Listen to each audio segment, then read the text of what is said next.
we been big on in lawsuits, shit like that. 50 Cent sued me before. We beat his ass, kicked him to sleep in court, sent him back home. He was poor. When we pulled up his banking accounts, I felt bad for him, I really did. But, you like that? Go ahead and laugh. Look at the camera. Let the camera see it.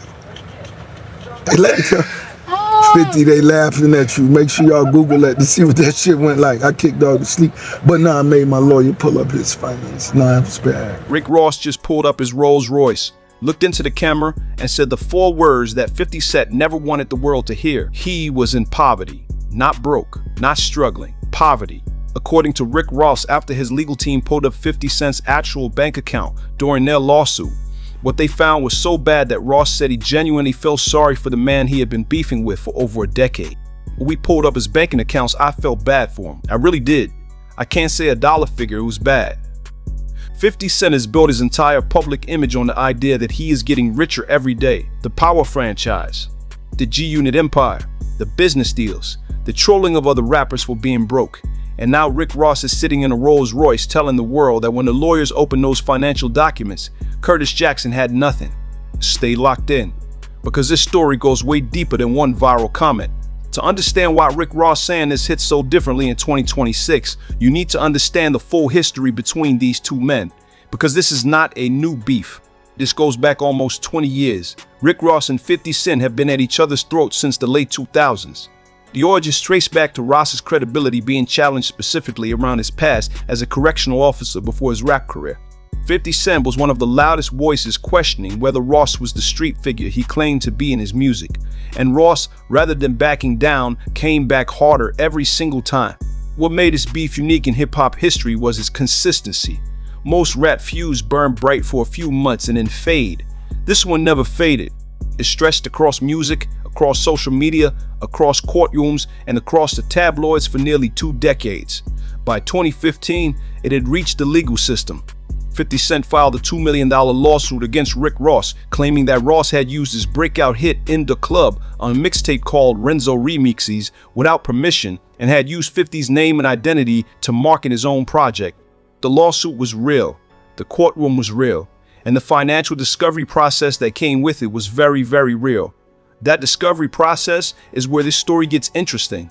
When you file a lawsuit of this kind, both sides get access to financial records. It is called discovery.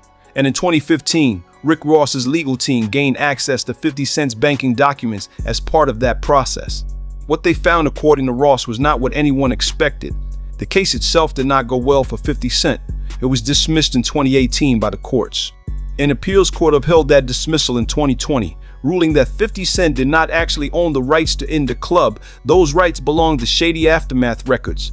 So after filing a $2 million lawsuit, spending years in legal proceedings, and exposing his financial records in the process, 50 Cent walked away with nothing from the case. Meanwhile, there was something else happening in 50 Cent's life at that exact same time. In 2015, the same year he filed that lawsuit against Ross, 50 Cent was also dealing with the $7 million judgment against him from Lastonia Leviston, Rick Ross's former partner, who had sued him for posting a sex tape of her online. That $7 million judgment was later followed by an additional $2 million in punitive damages. The financial pressure from that case became so severe that 50 Cent filed for Chapter 11 bankruptcy protection in 2015. So when Rick Ross's legal team put up those bank account records, they were looking at a man who was simultaneously being hit with a $9 million judgment, filing for bankruptcy, and trying to sue them for $2 million. Ross said he felt bad, and honestly, looking at those numbers, you can understand why. Now fast forward to April 2026.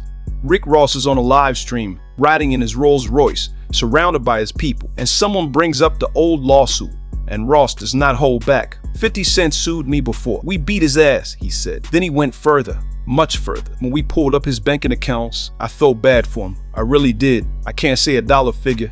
It was bad. The room laughed. Ross kept going. He claimed that at the time of the lawsuit, 50 Cent was living in a 2-bedroom apartment, and then he delivered the line that broke the internet completely. I know people that bought a 2-bedroom just for their puppies. The shade was calculated, precise. Now nigga was in an apartment, 2-bedroom. I felt bad for dog. I was like, damn. I know niggas that bought a 2-bedroom just for their puppies and shit. Guess not. You gotta hustle hard. You gotta hustle every day. But anyway, what we were saying?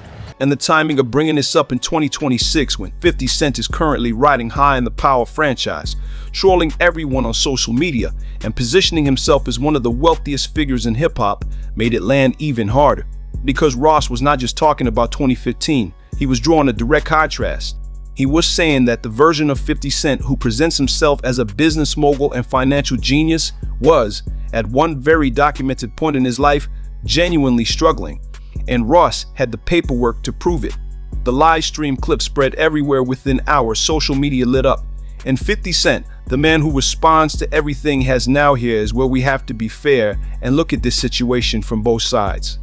Is Rick Ross telling the truth? The honest answer is partially yes, and partially it is more complicated. Yes, 50 Cent filed for bankruptcy in 2015. That is documented public record. Yes, the Leviston judgment was real. Yes, the In Da Club lawsuit was dismissed because 50 did not own the rights. These are verified facts. But here's what Ross is conveniently leaving out. 50 Cent's bankruptcy filing was a legal strategy, not necessarily a reflection of his actual wealth. Chapter 11, bankruptcy, which is what he filed, is a reorganization bankruptcy, commonly used by businesses and individuals to restructure debt while continuing operations. It is not the same as being penniless. Wealthy people use it as a financial tool to protect assets and manage large judgments. Furthermore, the bank account records Ross saw during discovery reflected one specific moment in time during an active bankruptcy, with multiple simultaneous judgments being enforced. That is not the same as saying 50 Cent had no assets, no real estate, no equity, or no business value. The internet was quick to point this out. Rich people don't keep their money in public bank accounts, one person commented. 50 hides his wealth. That's what smart people do, said another. 50 Cent himself has always claimed that his bankruptcy was strategic, a move to protect assets rather than an admission of financial collapse. And given that he has since built the Power franchise into a multi-hundred-million-dollar television empire, sold his Connecticut mansion for significant profit, and signed multiple lucrative deals, the idea that he was genuinely broke, in the way Ross is describing, it does not hold up completely under scrutiny. O'Farr said nothing. Here is the most interesting part of this entire story. 50 Cent has not responded. And that is unusual, because 50 Cent responds to everything. He trolls people for breakfast. He posts memes about his enemies before they finish their morning coffee. He has never in his adult public life let a shot from Rick Ross go unanswered for more than a few hours. And yet as of right now, silence. There are two possible explanations for this. The first is that 50 is letting it breathe, letting Ross enjoy the moment, waiting for the right time to come back with something so devastating that the Ross comment gets completely buried. This is classic 50 Cent strategy. He does not respond immediately when the response needs to be a kill shot. The second possibility is more uncomfortable for 50's fans. The financial records are real. The bankruptcy filing is documented. And what are the specific numbers Ross saw in that discovery process, numbers he says he cannot legally share, may be accurate enough that 50 would rather stay quiet than have the conversation escalate into actual financial transparency. Either way, this story is far from over. Rick Ross has thrown a grenade directly at 50 Cent's most protected image, his reputation as a financially untouchable mogul. And 50 Cent has never let a grenade land without throwing one back twice as hard. The bottom line is this. Rick Ross says he felt bad for 50 Cent after seeing his real bank account. 50 Cent says he is one of the wealthiest figures in entertainment. The truth, like it always does, is probably somewhere in the middle. But here's what I want to know from you right now. Do you believe Rick Ross? Or do you think 50 Cent's bankruptcy was a calculated legal move by a smart businessman who never lost control? Drop your take in the comments. This one is going to be a war down there. Subscribe and hit the notification bell. Because when 50 Cent finally responds to this, and you need to be here first.